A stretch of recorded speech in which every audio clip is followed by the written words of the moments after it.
전에 뿌리라는 영화가 전 세계인을 울렸고 또 자기 민족의 뿌리찾기 운동이 일어났던 일이 있습니다. 사람이나 동물이나 또는 식물일까지도 그 뿌리가 중요합니다. 이스라엘에 가면 그 올리브 나무가 2000년, 3000년, 5000년씩 된 나무가 참 많습니다. 예수님 당시에도 있던 그 나무들입니다. 근데 이 수천 년을 지니고 있는 그 나무의 특징이 뭐냐?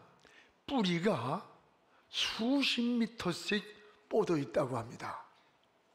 나무가 견딜 수 있는 힘은 그 뿌리와 정비례합니다. 뿌리가 튼튼해야 합니다. 뿌리가 건강하고 또 그래야 고목이 됩니다. 이게 나무만 그런 게 아니에요. 가정에도 뿌리가 있고 신앙에도 뿌리가 있고 또 나라에도 뿌리가 있습니다. 오늘 가정에도 또 뿌리가 튼튼하고 건강하기를 기도해야 돼요. 오늘 말씀은 3대까지 신앙의 뿌리를 내린 이 디모데를 바울이 칭찬하는 말씀입니다. 사도 바울이 가장 신뢰했던 사람이 당시의 디모데였습니다. 디모데를 내 아들이라고까지 했고 또는 마지막 임종이 다가올 때에도 디모데를 찾았습니다. 그만큼 신뢰했고 또 인정을 받았습니다. 이런 디모데의 믿음과 인격이 우연인가? 아닙니다. 그 외할머니 로이스와 어머니 유니게 속에 있던 그 믿음이 바로 이 디모데 속에도 있는 것을 보았다라고 했어요. 다시 말하면 믿음의 혈통, 믿음의 뿌리를 가지고 온 거예요. 오늘 여러분의 가정도 이 신앙의 뿌리를 깊이 내리는 그런 가정 되기를 축복합니다. 바울은 디모데의 신앙의 뿌리를 두 가지로 칭찬을 했습니다. 하나는 디모데의 따라합시다. 청결한 양심. 디모데의 청결한 양심을 칭찬했습니다. 오늘 3절을 우리 같이 한번 읽겠습니다. 내가 밤낮 간구하는 가운데 쉬지 않고 너를 생각하여 청결한 양심으로 조상적부터 섬겨오는 하나님께 감사를 드린다. 무슨 양심으로? 청결한 양심으로 조상적부터 섬겨오는 내 신앙의 뿌리를 보면서 감사한다는 거예요. 여러분, 여기에 청결한 양심이란 말이 나와요. 양심은 우리 인간에게만 주신 하나님의 선물입니다. 아무리 영리한 짐승도 양심은 없어요. 양심은 선악을 분별하게 만들고 자신을 살피는 감시 기능이 양심이에요. 그래서 양심을 따라 사는 것이 신앙이나 인생을 바로 사는 길입니다. 바울은 믿음과 착한 양심을 지키라고 했고 또 어떤 사람들은 양심을 버리니까 믿음도 파손되고 말더라 라고 하는 말씀을 전하는 걸 보게 돼요. 믿음으로 산다고 하면서 양심을 버리면 그 믿음도 파괴가 되고 맙니다. 여러분, 믿음과 양심은 마치 새의 두 날개와 같고 또 수레의 두 바퀴와 같습니다. 바울은 나는 하나님과 사람을 대하여서 이 양심이 꺼리지 않기를 힘쓰게 살기를 원한다는 거예요. 여러분, 믿음이 뭡니까? 믿음은 구원의 통로라고 한다면 양심은 우리가 살아가는 삶의 방향을 지시하는 나침판과 같은 거예요. 항해하는 배가 나침판이 고장났다고 하면 상상해 보세요. 방향을 잃고 표류하다가 암초에 부딪혀서 파손되고 말 겁니다. 양심의 기능이 살아있어야 우리가 바로 살게 되는 거예요. 그래서 요한복음 8장에 보면 현장에서 가늠하다가 잡힌 여인을 예수님 앞에 데리고 왔습니다.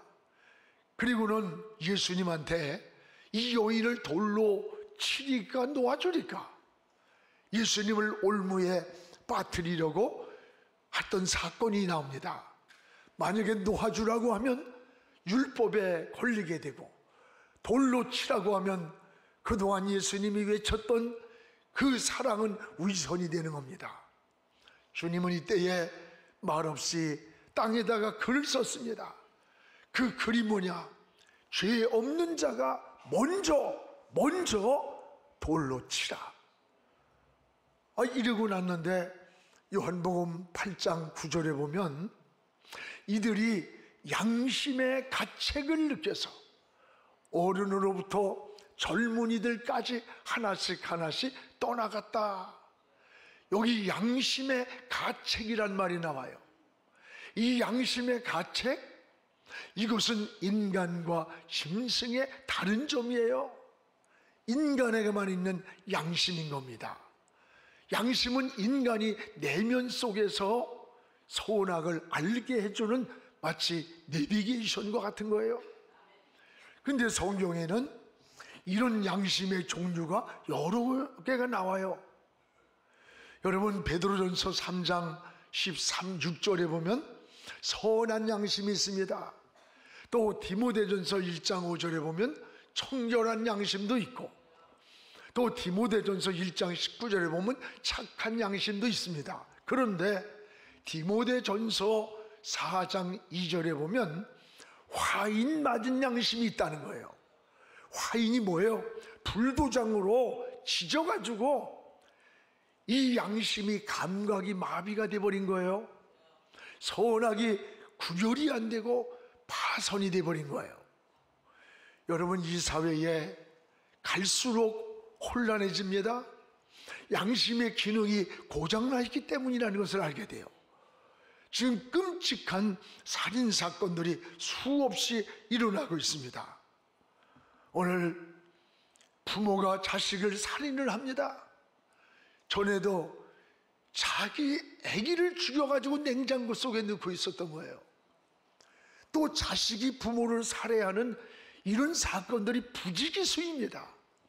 왜 이렇게 잔인해졌을까? 이 양심의 기능이 작동하지 않기 때문이라는 거예요. 작도 움직이질 않는 거예요. 성경은 이것을 화인 맞은 양심이라고 표현합니다. 신앙이 뭡니까? 신앙은 이런 양심의 기능을 회복하는 거예요. 예수님을 영접하고 성령이 우리 마음을 움직일 때 죽은 양심이, 화인 맞은 양심이 청결한 양심으로, 선한 양심으로 회복이 되는 거예요. 그래서 오늘 3절에는 바울이 디모데를 칭찬할 때 디모데 속에는 청결한 양심이 있다고 칭찬을 하는 거예요. 그러면서 이것은 우연한 것이 아니라 조상 쪽부터 하나님을 섬기는 데서 온 양심이라는 거예요. 이 말은 신앙의 혈통을 잘 물려받았다는 말입니다. 양심을 따라 살아갈 때 평안이 있어요. 여러분, 지혜가 임합니다. 영혼이 맑아집니다. 또 여러분, 하나님의 인도하시는 축복의 통로가 되는 거예요. 가정에서도, 또 교회에서도, 나라에서도 이 다음 세대들에게 이 청결한 양심으로 사는 법을 자꾸 보여줘야 돼요. 요즘 나라가 지도자가 되겠다는 사람이 평범한 한 시민만도 못한 비윤리적이고 비양심적이고 파렴치하고 거짓된 언행, 정직하지 못한 삶, 다음 세대들에게 지도자의 모습이 어떤 모습이라고 설명해야 될지 잘 모르겠어요. 참으로 정체성이 혼란한 거예요. 내가 목적을 위해서는 어떤 수단도 방법도 정당화시킨다고 하는 이 엄청난, 여러분 사회가 무슨 굉장한 소득 수준이 넘고 지식 수준이 넘는 그게 아니에요. 기본적 인격이라고 하는 게 잘 이루어져야 그 사회가 건강한 사회가 되는 거예요. 오늘 디모데의 청결한 양심, 그 인격, 이게 우연이 아니라 조상으로부터 내려온 좋은 유전자가 있다는 거예요. 유전자. 나라도 마찬가지고 사회도 마찬가지고 교회도 전통이 잘 서야 그 교회가 건강한 교회가 되는 거예요. 가정도 마찬가지라는 거예요. 오늘 여러분 이런 신앙의 인격을 우리 자녀들에게 그리고 다음 세대에게 잘 물려줄 수 있기를 축복을 합니다. 또 하나는 디모데 속에 있는, 따라합시다, 거짓 없는 믿음. 바울은 디모데를 향해 네 속에 거짓 없는 믿음을 칭찬한다고 했어요. 오늘 5절을 우리 함께 보겠습니다. 이는 네 속에 거짓이 없는 믿음이 있음을 생각함이라. 이 믿음은 먼저 내 외조모 로이스와 내 어머니 유니게 속에 있더니 네 속에도 있는 것을 확신한다. 네 속에 거짓 없는 믿음이 있음을 생각한다. 거짓 없는 믿음. 신앙에서 여러분 뭐가 제일 중요하다고 생각해요? 믿음입니다. 믿음보다 더 중요한 게 없어요. 신앙의 본질은 오직 믿음입니다. 성경의 모든 역사는 믿음이 통로가 되는 거예요. 예수 그리스도를 믿음으로 구원을 받습니다. 천국도 오직 믿음으로 갑니다. 기도도 믿음으로 드려야 응답이 되는 것이고 예배도 믿음으로 드려야 하나님이 연락을 합니다. 헌금도 믿음으로 드려야 온전한 제물이 되는 거예요. 믿음을 떠나서는 아무것도 이룰 수가 없습니다. 주님은 수많은 문제를 가지고 예수님을 찾아왔습니다. 그때 주님은 열정이나 뭐 이름을 본 게 아니라 그들에게 믿음을 요구했어요. 내가 내 문제를 해결할 수 있다고 믿느냐? 믿는다고 고백할 때 그러면 내 믿음대로 되라 그랬어요. 믿음대로 되라. 그 시간에 병자가 낫고 문제가 해결되고 하나님의 기적이 일어났어요. 오늘 여러분도 믿음으로 하나님을 바라보시기 바랍니다. 믿음으로 생각하고 믿음으로 말하고 믿음으로 행동하시기 바랍니다. 믿음으로 말씀을 듣고 믿음으로 찬양을 드리고 믿음으로 기도를 드리시기 바랍니다. 믿음대로 하나님의 역사는 이루어지는 거예요. 그런데 오늘 사도 바울은 디모데를 칭찬하면서 거짓 없는 믿음이란 말씀을 했어요. 거짓 없는 믿음이다. 이 말씀을 다시 말하면 믿음에도 거짓이 있다고 하는 것을 알아야 돼요. 거짓된 믿음이 있다는 거예요. 여러분, 거짓 속에는 항상 마귀가 둥지를 틀고 있습니다. 그래서 요한복음 8장 44절에도 거짓의 아비는 마귀라 그랬어요. 거짓된 마음, 거짓된 인격, 거짓된 삶, 거짓된 믿음은 마귀가 먼저 알고 자신을 스스로 속는 일이 되는 거예요. 무서운 거예요. 부부간에도 이 거짓말을 쉽게 하는 사람들이 있어요. 별거 아닌 건데도. 그러면 부부간에도 신뢰가 없어요. 행복이 깨지는 거예요. 여러분, 마귀에게 속는 이름을 잊지 않기를 바랍니다. 여러분, 사회에서도 직장에서도 리더십이 있고 능력이 있고 일을 잘하는 건 좋은데 뭔가 신뢰가 없으면 그 사람을 믿고 맡길 수가 없는 거야. 사람이 살아가는 가장 중요한 게 신뢰를 받을 수 있도록 살아야 되는 거예요. 사도행전 19장에 보면 바울이 예수의 이름으로 막 귀신을 쫓아내고 손수건만 얹어도 병자가 낫는 거예요.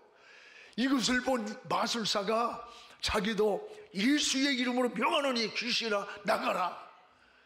그러니까 귀신 들린 사람이 가만히 쳐다보다가 야, 나 예수도 알고 바울도 아는데 너는 누구야?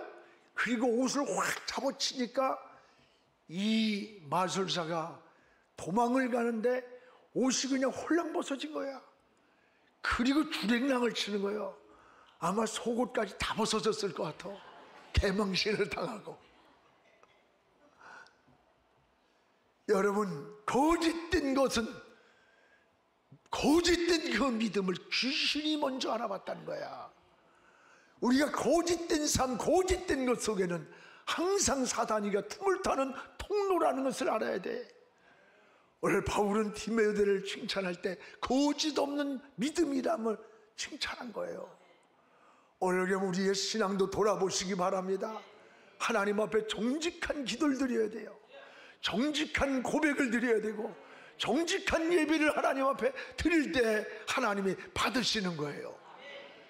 오늘 십자가에 피 묻은 복음을 믿는 믿음, 예수님을 나의 구주로 고백하는 믿음, 주님께 내 인생을 맡기는 믿음, 성령의 인도하심이 아니면 나는 살 수 없노라고 하나님을 처절히 의지할 때 우리의 길을 하나님이 인도해 주는 거예요. 오늘 디모데를 향해서 네 속에 거짓 없는 믿음을 내가 보았다. 오늘 여러분도 거짓 없는 믿음으로 하나님의 보좌 앞으로 날마다 나가는 그런 신앙 되기를 축복을 합니다. 또 하나는, 디모데는 이 부모로부터 물려받은 아주 좋은 신앙의 DNA를 가지고 있었다는 거예요. 오늘 5절을 다시 한번 읽겠습니다. 이는 네 속에 거짓이 없는 믿음이 있음을 생각함이라. 이 믿음은 어디서 왔느냐? 먼저 내 외조모 로이스와 내 어머니 유니게 속에 있더니 네 속에도 있는 줄을 확신하노라.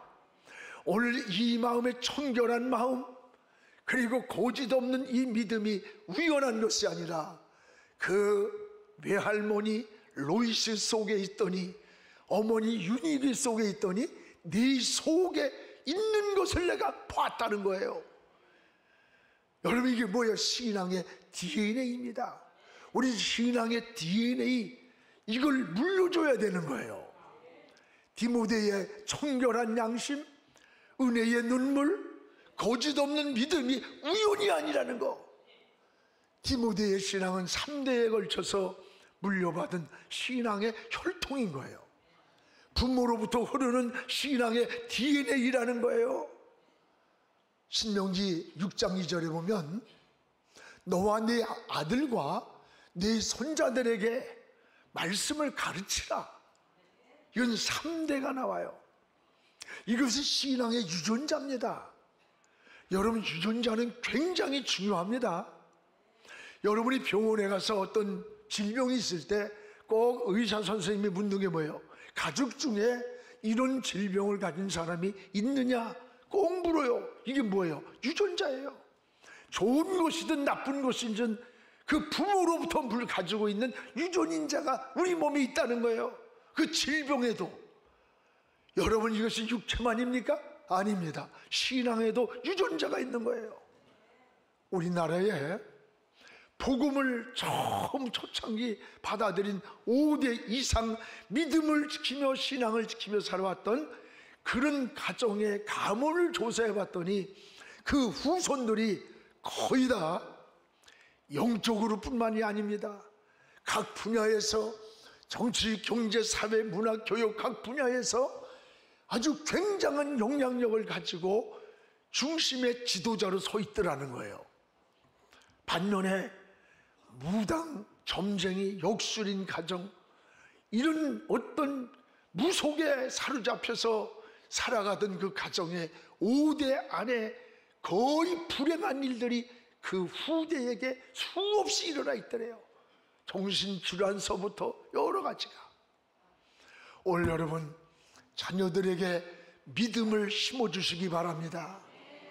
오늘 여러분, 신앙의 DNA가 흘러들어가야 되는 거예요. 신앙의 당대에서 끊어지지 않기를 기도하시기 바랍니다. 저는 사무엘상 2장을 볼 때마다 두 가정을 비교하면서 늘 기도를 마음에서 하게 돼요. 하나는 기도로 키운 한나의 아들 사무엘을 보게 됩니다. 사무엘을 어릴 때부터 신앙으로 키웠어요. 성전을 떠나지 않았고 항상 여호와 앞에서 자랐다는 거예요. 사무엘은 엘리 제사장에도 들려오지 않았던 하나님의 음성이 이 어린 사무엘은 들었던 거예요.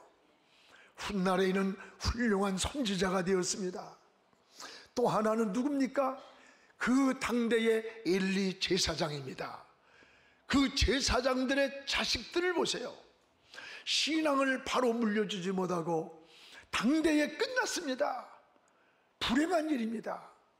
사무엘상 2장 12절에 보면 이 엘리 제사장의 아들들은 행실이 나빠 여호와를 알지 못하였다. 모태부터 자란 제사장의 자식이 여호와를 알지 못했다는 게 뭐예요? 제사장의 아들로 자라면서도 믿음으로 그 자식들을 키우지 않았다는 거예요. 여러분, 또 하나는 뭡니까? 사무엘상 2장 29절에 보면 하나님보다 자식을 더 중히 여겼더라. 하나님보다 자식을 더 중히 여겼다는 거예요. 이 말은 신앙으로 자식을 양육하지 않았다는 거예요.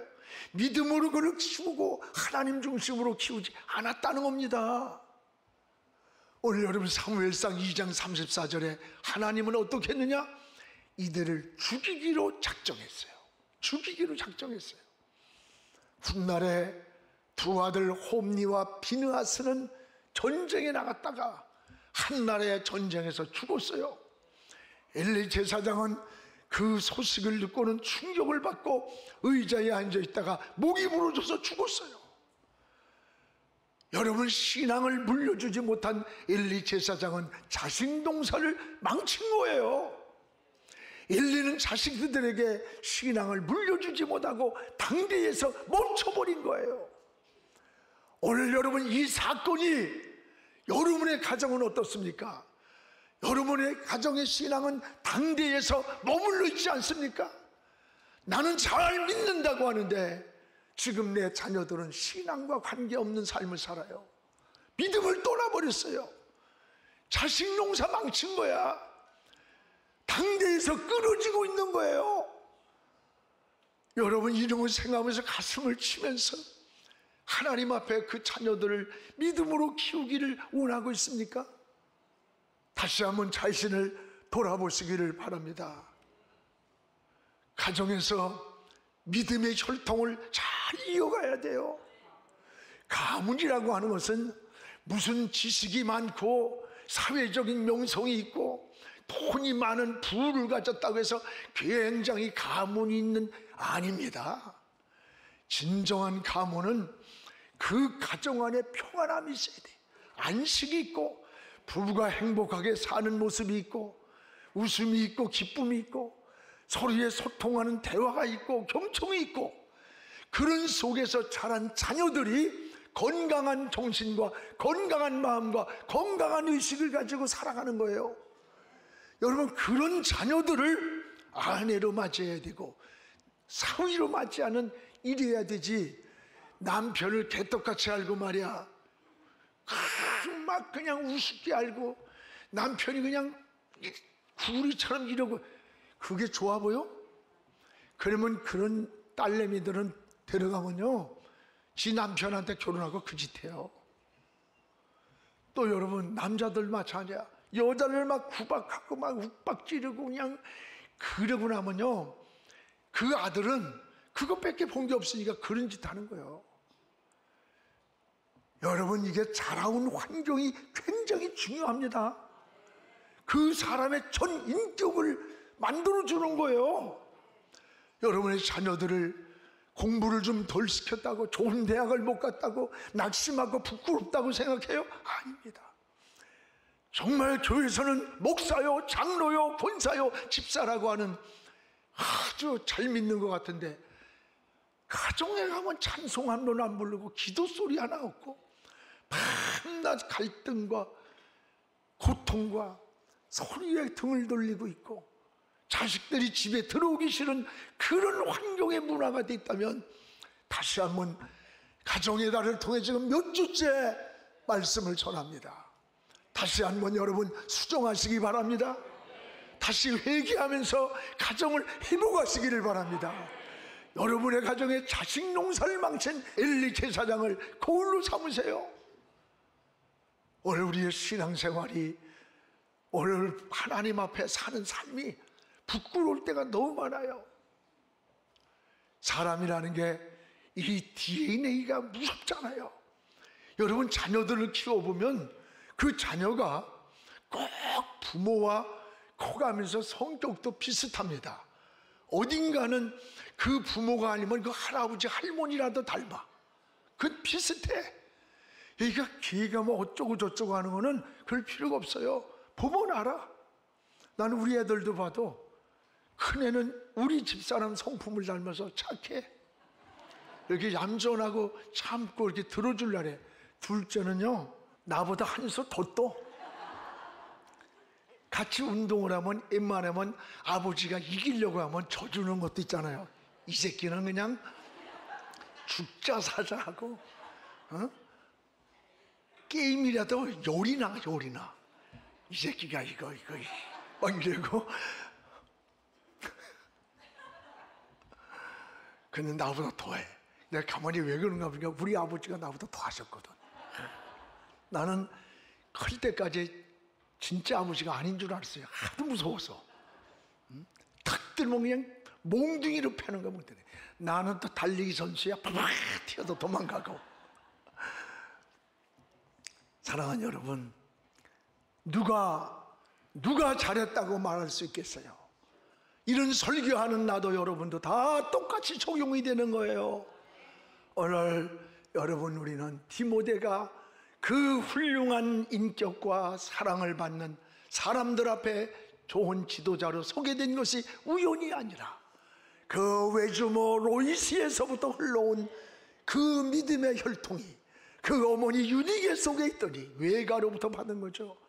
네 속에도 있는 것을 내가 보았다는 이 칭찬의 이 유전자의 혈통이 여러분이 되기를 축복합니다. 사랑하는 여러분, 오늘 디모데처럼 좋은 신앙의 DNA를 물려주길 바라요. 하나님을 떠난 성공은 성공이 아니에요. 어려서부터 하나님을 우선순위로 섬기면서요, 여러분 주의를 빠지면 죽는 줄 알아야 돼. 어려서부터 11조를 구걸하며 살아야 걔가 성공을 해서 돈 벌고 기업을 해도요 1,000만 원, 1억, 10억을 아까워하지 않고 드리면서 내가 이렇게 하나님의 수입을 주어서 드렸다는 기쁨이 있는 건데, 이것을 어려서부터 훈련이 안 되면 내 걸 드리는 것 같으니까 가면서 자꾸 줄이는 거야. 여러분, 자기 소득을 줄이는 거야. 오늘 남을 섬길 줄 아는 성경적 세계관도요 있다고 섬기는 게 아니라 어려서부터 남을 배려할 줄 알고 섬길 줄 알고 이런 마음을 길러줘야 좋은 인격자가 되는 거예요. 하나님은 축복을 이렇게 약속합니다. 너희가 믿음으로 살고 하나님 편에서 섬기며 살면 너는 머리가 되고 꼬리가 되지 않게 하리라. 위에 있고 아래에 있지 않게 하리라는 축복을 약속하셨습니다. 여러분의 자녀들 속에서 한 시대를 주도할 정치, 경제, 사회, 문학, 교육 각 분야의 인물들이 많이 쏟아져 나오기를, 그래서 하나님의 영광을 돌리는 그런 가정들이 되기를 주의 이름으로 축복을 합니다. 기도하겠습니다. 거룩하신 우리 아버지 하나님, 감사합니다. 오늘 하나님 디모데 속에 있는 유전자를 생각했습니다. 하나님, 그의 청결한 양심이 또 그 속에 거짓 없는 믿음으로 하나님을 사랑했던 이것을 바울이 칭찬했듯이 오늘 우리에게도 이런 청결한 양심을 주시고 거짓 없는 믿음으로 하나님 앞에 나가게 하여 주시옵소서. 이런 신앙과 믿음과 인격이 우연이 아니라 할머니로부터 어머니로부터 물려받은 신앙의 유전자라고 했사오니 우리에게도 신앙을 계승하게 하시고 자식 농사를 잘 짓는 믿음의 대를 이어가는 하나님의 사람들이 되어서 다음 세대와 그 다음 세대가 인재들이 쏟아져 나오고 하나님 나라를 주님 오실 때까지 이루는 우리 영안의 식구들이 되게 하여 주시옵소서. 예수님 이름으로 기도하옵나이다. 아멘.